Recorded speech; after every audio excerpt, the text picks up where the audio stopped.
Hello मेरे दोस्तों, कैसे हैं आप लोग। मेरी उम्मीद और मेरा विश्वास आपके साथ है सब कुछ बेहतर और अच्छा होगा।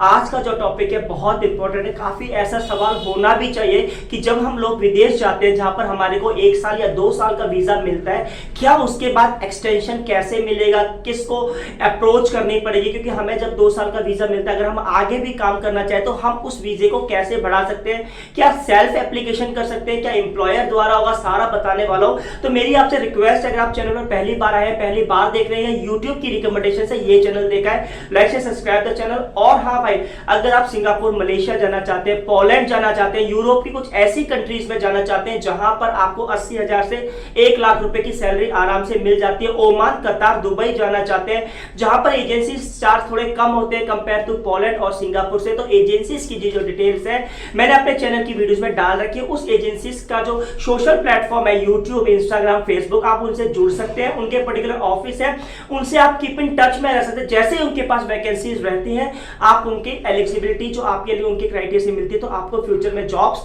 मिलने वाली है। और आपके जर्मनी के भी है बहुत सारी एजेंसीज जो हैंडल करती है जर्मनी, यूरोप जाने का, तो एजेंसीज की मैंने डाल रखी है अपनी वीडियोस में, तो आप उस चेक इट आउट कर सकते हैं। आज का जो सवाल है, आपका क्या सवाल हो सकता है वो भी कमेंट्स करना, क्योंकि आपका जो सवाल है मैं उसके ऊपर वीडियो जरूर बनाने वाला हूं। तो इसी तरह से अमरजीत कुमार का एक फोन आया, जो मैसेज आया था, यहां मैंने स्क्रीनशॉट पे, हेलो जी, मेरा भाई सिंगापुर में है, उसका वीजा कैसे एक्सटेंड होगा ये बताओ। तो देखो ऐसा है, जब आदमी विदेश जाता है तो कोई भी एजेंसीज के थ्रू जाता है, पहली बार जाता है, तो वीजा की ड्यूरेशन हर बार 1 साल, 2 साल, आप कहीं भी चले जाओ, 2 साल, मैक्सिमम 3 इयर्स का वीजा होता है। फिर उसको रिन्यूअल कराना पड़ता है। अब ये रिन्यूअल की जो जिम्मेदारी होती है वो किसकी होती है? एजेंसीज की नहीं होती।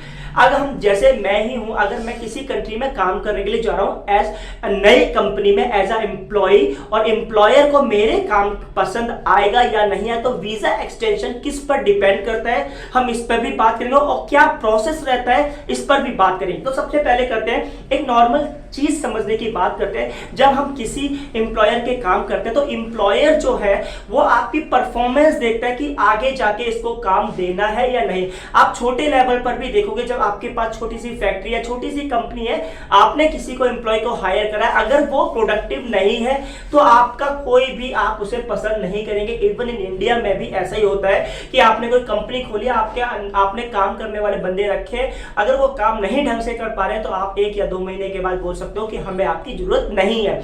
इसी तरह से जब आदमी एजेंसीज के थ्रू या किसी भी थर्ड पार्टी के विदेश जाता है एक टेम्पररी 2 साल का वर्क परमिट के ऊपर, तो उस 2 साल के दौरान एम्प्लॉय जो वर्कर होता है उसकी रिस्पॉन्सिबिलिटीज होती है कि हाई प्रोडक्टिव रिजल्ट देना, ताकि एम्प्लॉयर को इन फ्यूचर में आपकी ही जरूरत पड़े वीजा एक्सटेंशन कराने में। तो जो सबसे बड़ा प्ले रोल होता है वो आपकी मेहनत, आपकी परफॉर्मेंस। उसके बाद जो वीजा एक्सटेंशन का काम वो किसी थर्ड पार्टी, आपका कोई भी नहीं है, आपका एम्प्लॉयर ही करेगा। तो जो भी चीज करनी है जब आप विदेश जाते हैं तो आपका मेन मकसद होना चाहिए, जो मैं काम कर रहा हूं, जो मेरे एम्प्लॉयर ने मुझे काम दिया है, तो कहने का मतलब ये है कि जब आपका वीजा बढ़ने वाला है, जो ड्यूरेशन है, तो 3 महीने का जो आपका टाइम रह जाता है, जैसे आपका 2 साल का वीजा, 3 महीने का जो आपका ड्यूरेशन लेफ्ट रह जाता है, उस ड्यूरेशन में आपका एम्प्लॉयर आपकी हेल्प करेगा वीजा रिन्यूअल में। तो उसकी जो फीस, अगर सिंगापुर की बात करें तो $50 से $60 के आसपास होती है, वो सब कंपनी आपके ऊपर करेगी। लेकिन आप किसी को अप्रोच नहीं कर सकते,